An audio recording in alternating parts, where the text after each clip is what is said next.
So right now we're addressing a fellow nurse. The district nurse can be found in the district nursing center. You are the charge nurse on the hospital ward where Mr. O'Connor has resided during his hospital stay. Grammar, vocabulary, punctuation, and what else? Capitalization. Yeah, capitalization, and all of those components. Yes, spelling, perhaps.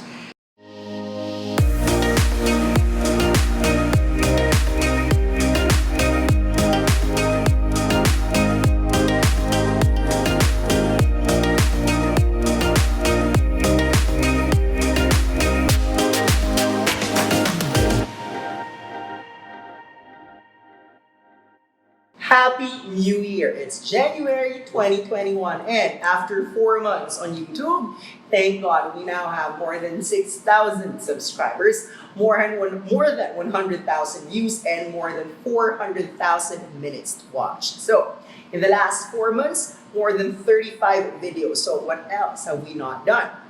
We've done on the spot IELTS writing task 1, on the spot IELTS writing task 2, on the spot GT letter writing. What else have we not done? On the spot OET writing. So we have with us Sir Brian and Sir Pheelyp, the senior lecturers of 9.09er for IELTS, OET, and PTE. So Sir Pheelyp, who has taken OET twice, version 1.0, version 2.0 is going to do the on-the-spot letter writing. Now, because I'm not a nurse, but they are nurses, they are going to give us an overview of OET letter writing. So, Sir Brian, would you like to discuss the format for the benefit of our audience and subscribers? So let's talk about OET writing. It's very different from other English exams in that you're not going to be writing an essay here. You're not going to be writing about the general topic. Instead, it's going to be a letter from a healthcare professional addressed to another healthcare professional. In most instances, you will be writing to a fellow healthcare professional. And it's very profession specific. So for example, you're a physician, you will be writing as if you are the physician in the letter. Or if you're a nurse, then you'll be writing as if you are the nurse. And here you have to write at least 180 words to a maximum of 200 words. And you're supposed to address the requirements of case notes that you will be provided with in the test. It's very different because you're not going to answer a question. You're not going to be talking about the situation, but you're going to be describing the condition of a particular patient and the needs of the patient when he or she is handed over to another healthcare professional. So it's like a handover letter or a referral letter. Sometimes it's a discharge letter or a transfer letter. And these are the kinds of letters that you will be writing in your actual OET. Okay, so what is my main contribution here? I'm going to read. Sir Brian will correct me if I'm able to mispronounce some of the medical terms. So, occupational English test, writing subtest, nursing. Why nursing? We've mentioned this in our previous videos. Nurses account for more than 70% of the OET candidates worldwide, whereas physicians account for more than 20%, and all other professions less than 5%. So, reading time, 5 minutes. Actual writing time, 40 minutes. And it says, read the case notes and complete the writing task which follows. So what are the notes? You are the charge nurse at the Northwest Rehabilitation Hospital overseeing Mr. O'Connor. What about the patient details? Name, Mr. Andrew O'Connor, aged 74 years old. Date, March 19, 2010. So, in most cases, OET and IELTS always follow the British format of writing the date, which means to say the date always comes before the month and the years. In this case, 19 March 2010. Marital status of the patient, married. Religion, Catholic. Admission date, 2 December 2009. Discharge date, 22 March 2010. Diagnosis. Okay, here is the challenging part for me, someone who is not a healthcare professional. LCVA, close open parenthesis, stroke, right side hemiplegia or paralysis. Did I get it right? Yes. Okay. Precisely. Excellently done. Excellent. Yeah. Well, Remember, it's only one take, okay? We never have second takes for this. Social family history. Retired baker, 71-year-old wife, Mary has angina. 2 married children do not live nearby. Lives in 3-bedroom family home in Lake Park. Prior to stroke, recreational activities included fishing and golf.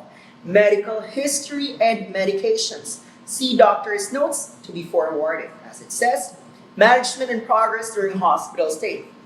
Slow progress despite intensive physiotherapy and occupational therapy.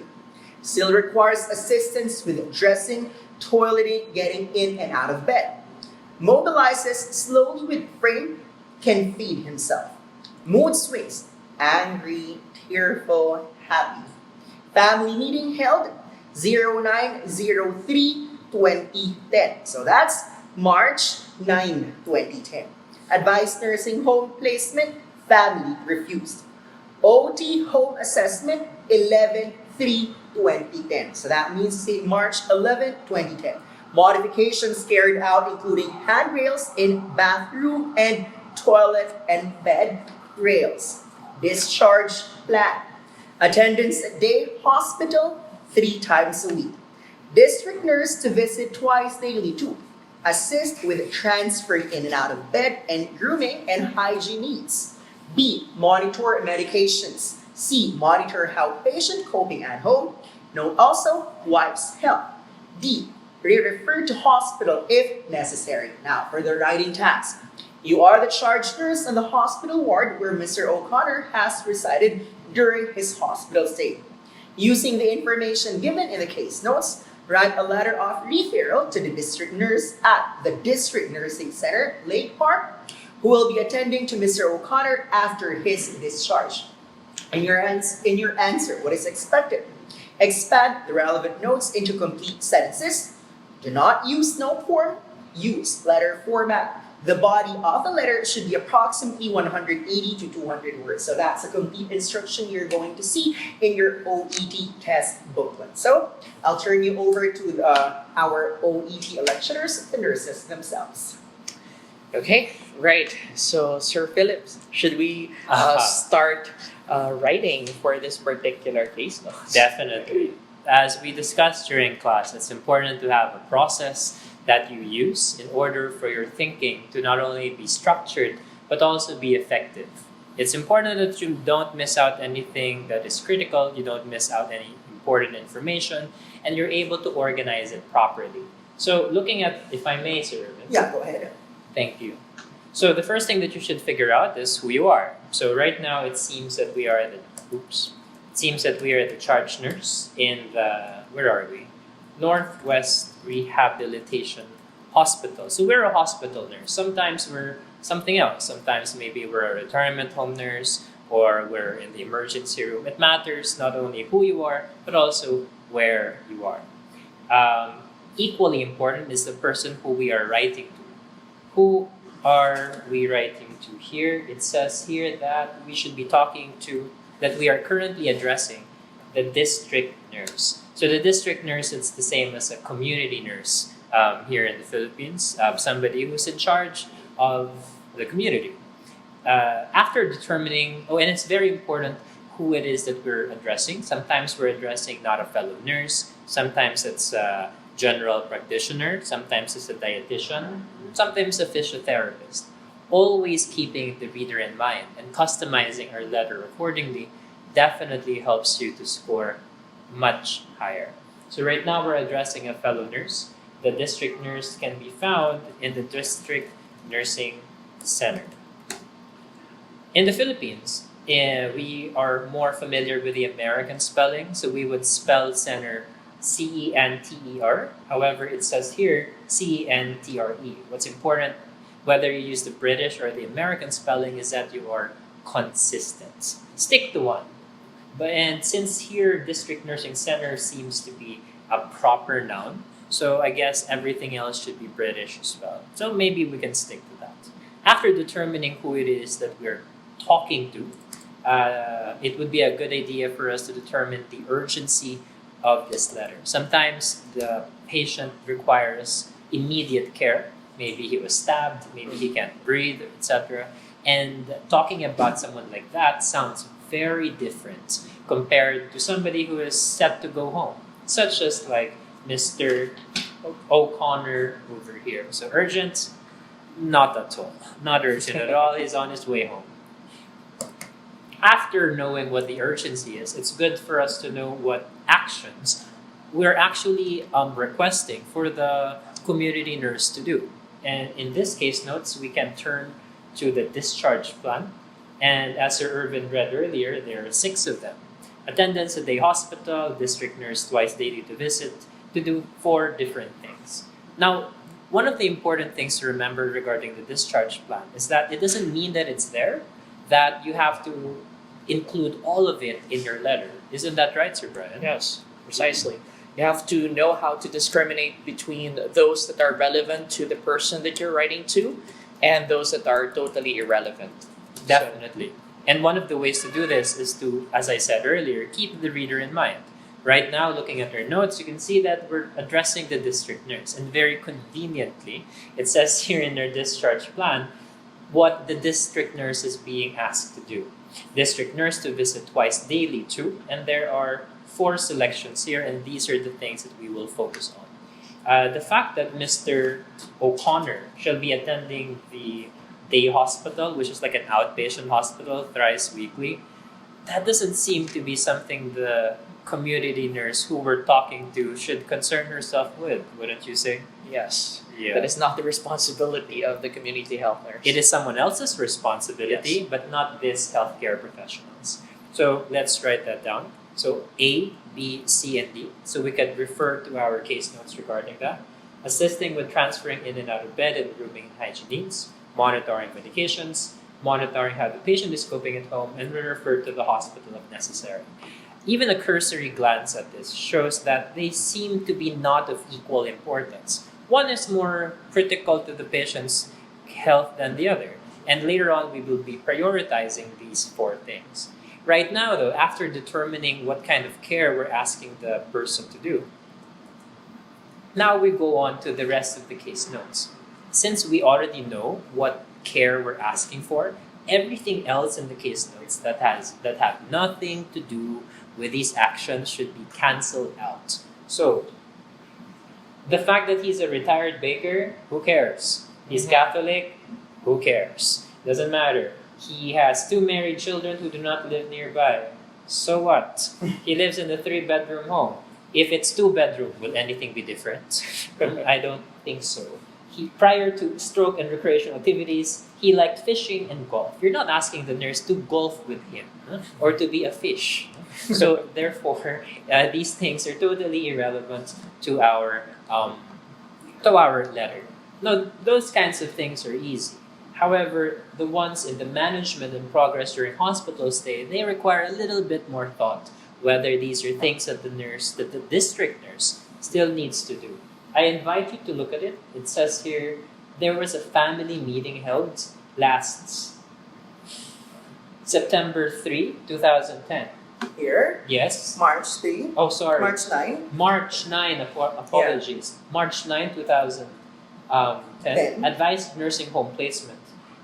If the family agreed with this, then I guess this is relevant. But since the family refused and the district nurse can't do anything about it, then maybe we shouldn't talk about that anymore.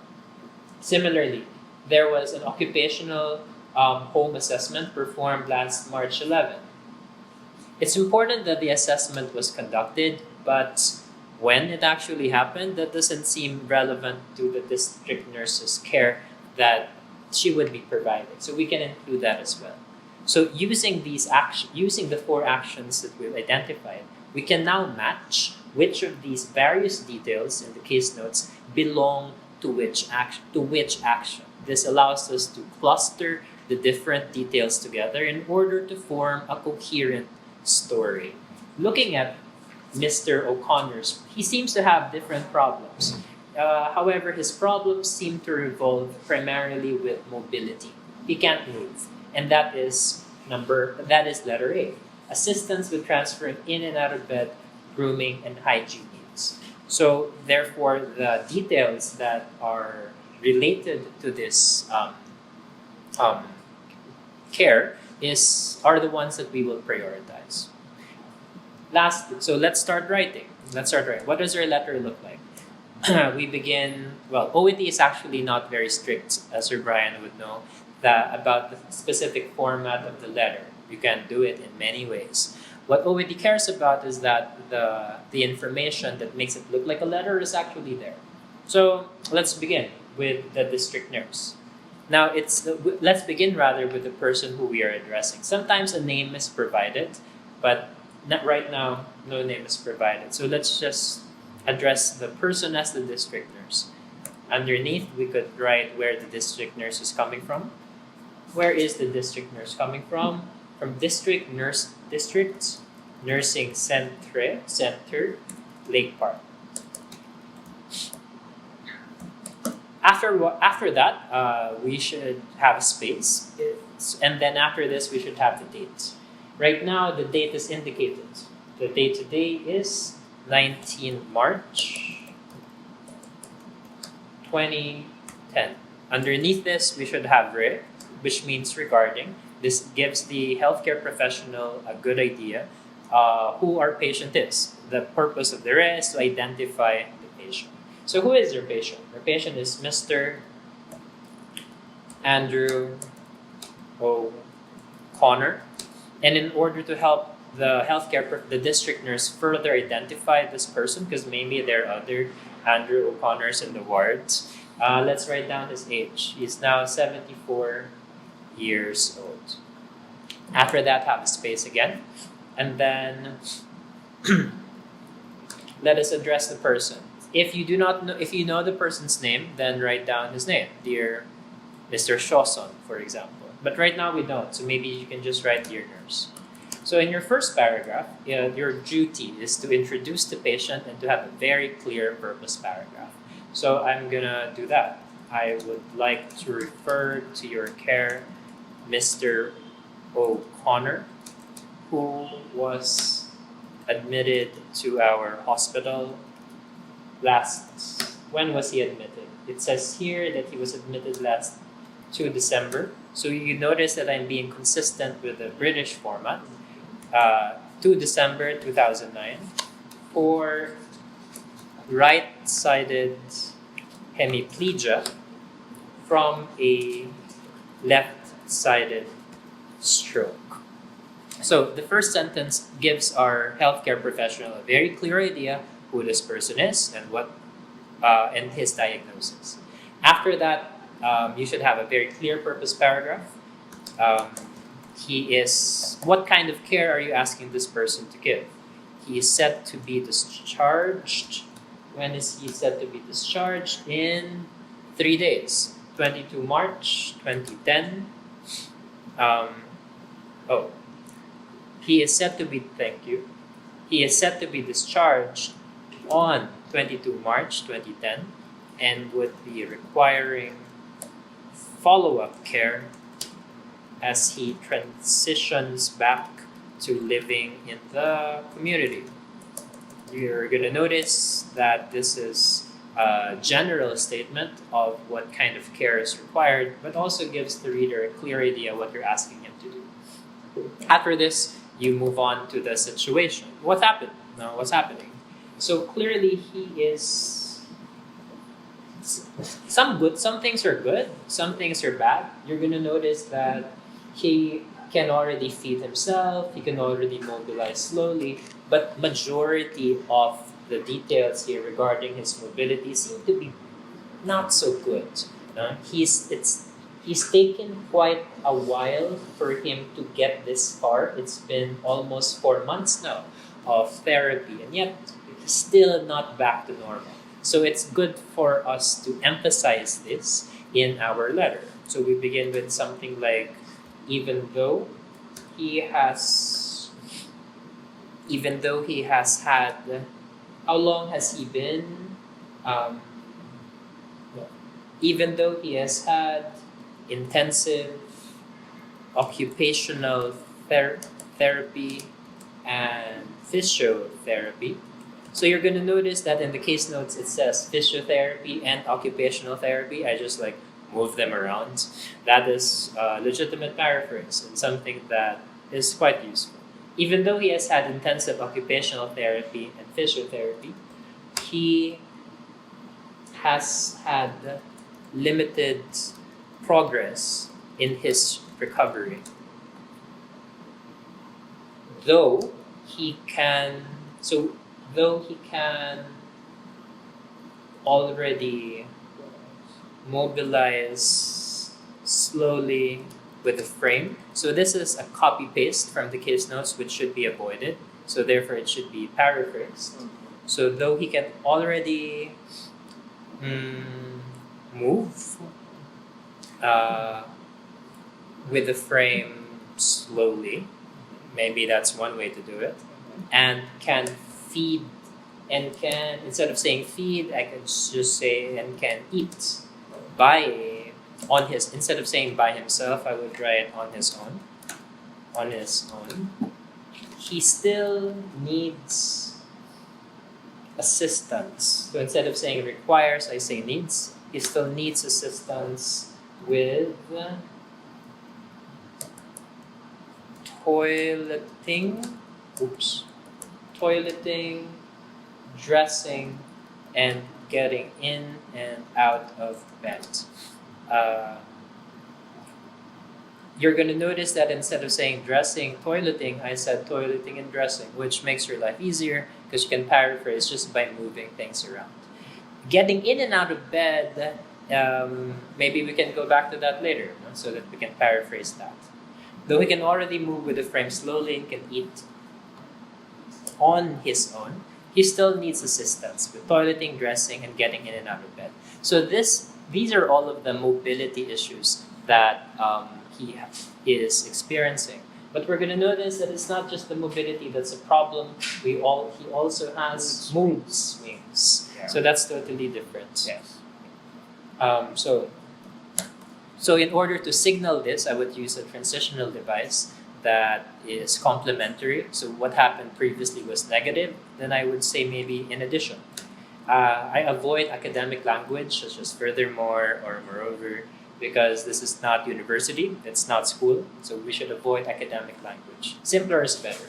In addition, he experiences mood swings, shifting between, instead of saying angry, I say anger. Instead of saying tearful, I say sadness. Instead of saying happy, happiness. He experiences mood swings, shifting between anger, sadness, and happiness. Due to these difficulties, his home was assessed by an occupational therapist. I no longer write down the date because that's irrelevant. And instead of saying modifications, maybe I could write changes were made, including, instead of saying including, I can write such as adding handrails and bed rails, both in the bathroom and the toilet. So this paragraph gives our healthcare professional a good idea of how he is right now, what's happening. Now we shift to the paragraph where we become more specific in what we're asking the person to do. Of course, we begin with professional courtesy. I would like to request that he be visited at home twice daily. So we prioritize A. I would like to request that he be visited at home twice daily. To, instead of saying assist, I say to provide assistance with moving in and out of bed, hygiene, and grooming. So I just moved it around. the next thing that needs to be done is to assist with medication. However, we don't know what medications are actually required because he's not yet discharged, right, Sir Brian? Yes. Yeah, it says here that the medication that the district nurse needs to monitor are still unknown and would be forwarded. So we can put that together. Kindly, instead of kindly, please ensure that he complies with his medication regimen. I will use a semicolon to indicate that the next idea is related to the first one. Please ensure that he complies with his medication regimen.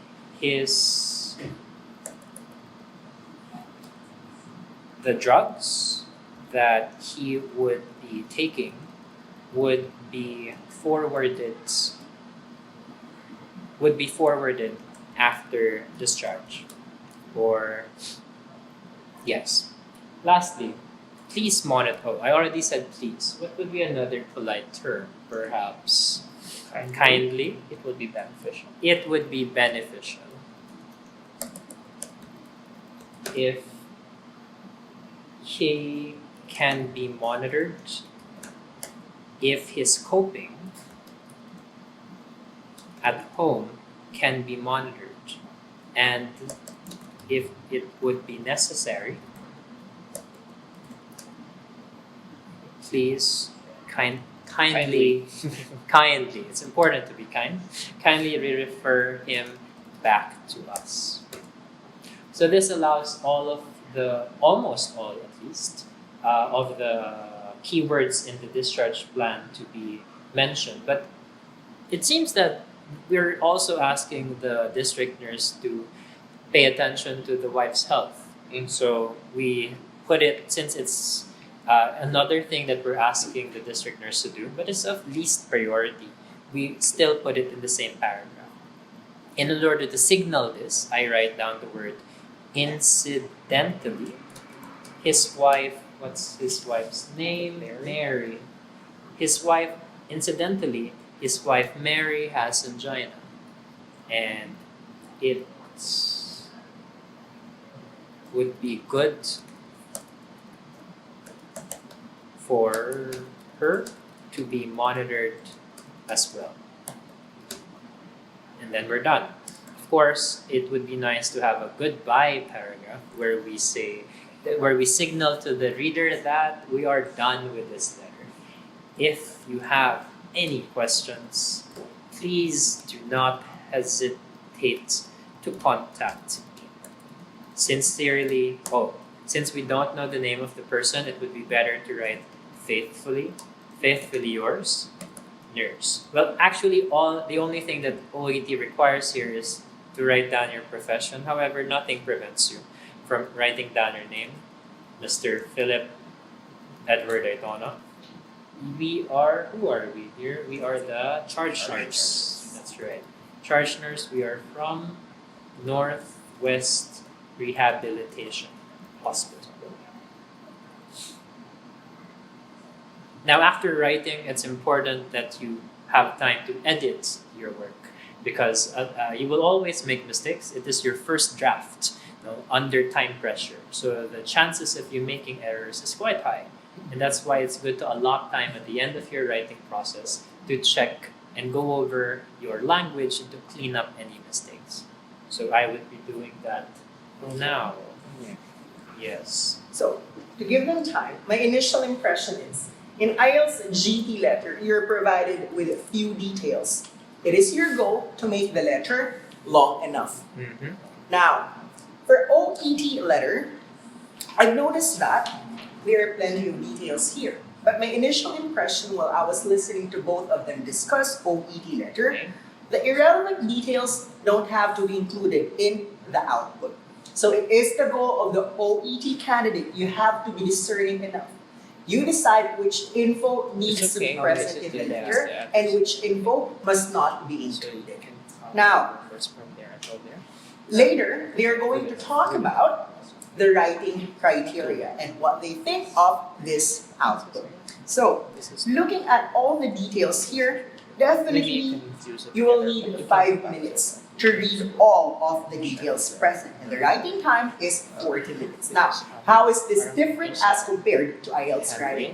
In IELTS writing, 2 tasks. OET writing, just 1 task. Now in IELTS, why is it that there are 2 tasks? Task 1 for the academic candidates, statistical writing. Task 1 for the GT candidates, letter writing. What about writing task 2? Exactly the same for all IELTS test takers, and that's essay writing. However, in OET, if you're not going to write an essay, you might want to ask why. Imagine if you're a nurse. When you work in the operating room or in the emergency room, are you going to write an essay related to technology or education or culture? Most likely, when you're in the hospital, you talk about the condition of the patient. So that makes OET and IELTS totally different from each other. Yes, both of them are English examinations. However, IELTS talks about general situations, those that we can encounter on a day-to-day basis. What about OET? It focuses on the healthcare profession. So one thing is for sure, all OET candidates can likely take the IELTS, but not all IELTS candidates can take OET. Because imagine, if you're a fiancé applying for a visa, if you're not working in the hospital, definitely you have no idea what you're going to write in your outlook. I, for one, finished a degree in communication research. That's why. If you're going to ask me to come up with a letter like this, I wouldn't know which details are more important than the others. Now, what about in OET writing? No statistical writing, no essay writing. It's more of a letter from one healthcare professional to another healthcare professional. Like what we did in our on-the-spot IELTS writing. Brainstorming for ideas, outlining, writing the actual output plus editing. And that's what both of them are doing right now. Remember, they are the nurses, so they're checking the letter. So, okay, we're almost done. Yeah. Okay. I just bought them time. Thank you, sir. Thank you so much. Thank you so Well, much. for someone who's not a nurse, I just had to make that long enough. And you did it quite well. Sir Brian, how did I do? It's actually very fabulous. It's very organized. It's very communicative. You have to take note that in the OET, you'll be graded and assessed according to a set of criteria. And the first one is the purpose. As you could see here in the first paragraph, if you'd like to read that, Sir Pheelyp. He is set to be discharged on 22 March 2010 and would be requiring follow-up care as he transitions back to living in the community. That's a very clear purpose.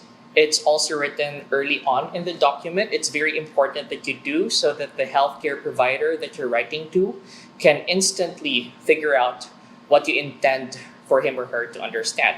So that complies with the first criterion, which is purpose. Secondly, we have content, which is your ability to select the correct case notes and to include all relevant case notes and also not misrepresent any information. In this case, because we planned carefully the letter, everything that is written in this letter is relevant.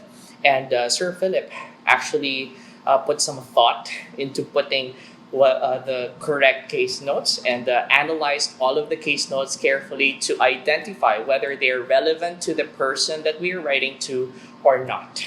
And what I also noticed here is that the case notes aren't actually written exactly as they were printed on the case notes because, or the writing task, because he prioritized carefully the important information to share with the person that he's writing to, the district nurse in this case. More than that, let's look into the conciseness and clarity criterion.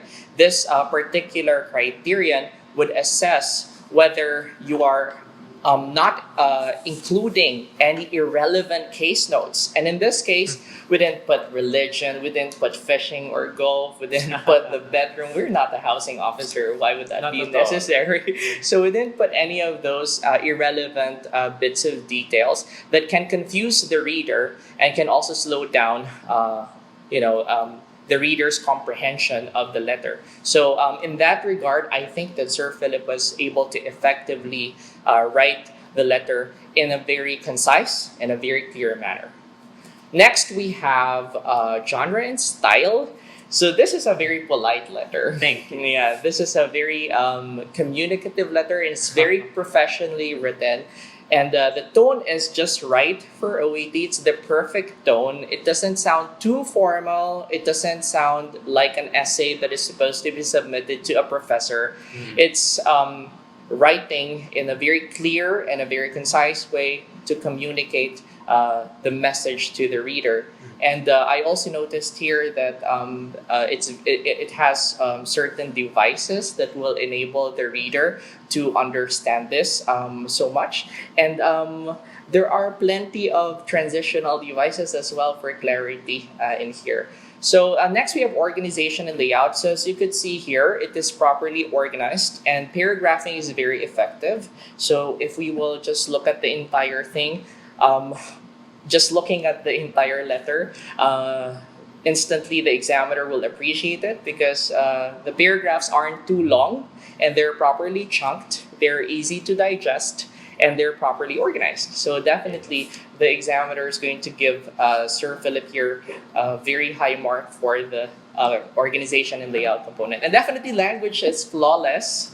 Of course, because Sir Pheelyp and I edited this together along with Sir Irvin, of course. So language is top-notch. So definitely we are able to comply with the requirements of language, which include grammar, vocabulary, punctuation, and what else? Capitalization. Capitalization, and all of those components. Yes, spelling, perhaps. So definitely this is a writing task or a writing sample that will get a good score in the OET. So if you're looking into getting a good score, probably a B or even higher in your OET, this is a good sample to look at or refer to so that you can improve your performance and get the scores that you desire in your OET. Anything to add before I conclude?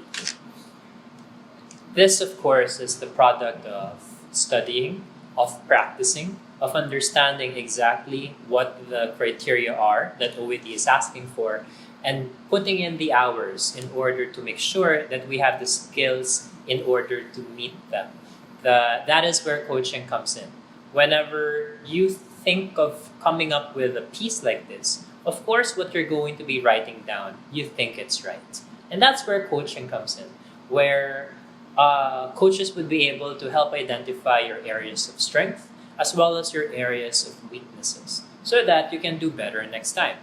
That's why 9.09er is really committed to providing you with as easy a process as possible to get this necessary help that you definitely would benefit from.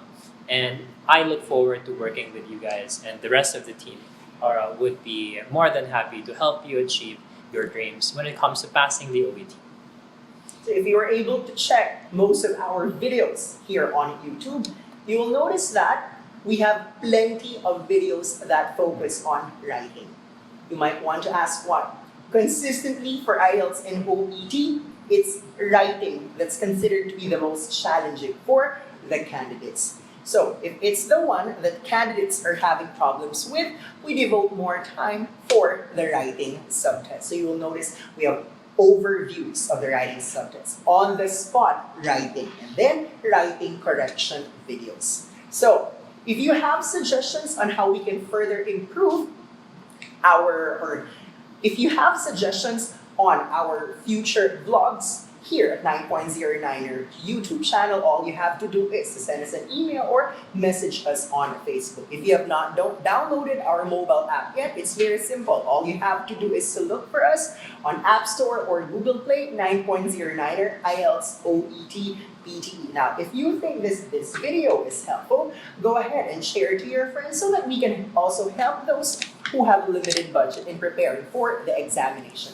Remember, guys, sharing is loving. So this is our way of loving you. Please pay it forward by sharing it to your friends. Thank you so much for your time. This is 9.09er IELTS OET PTE YouTube channel.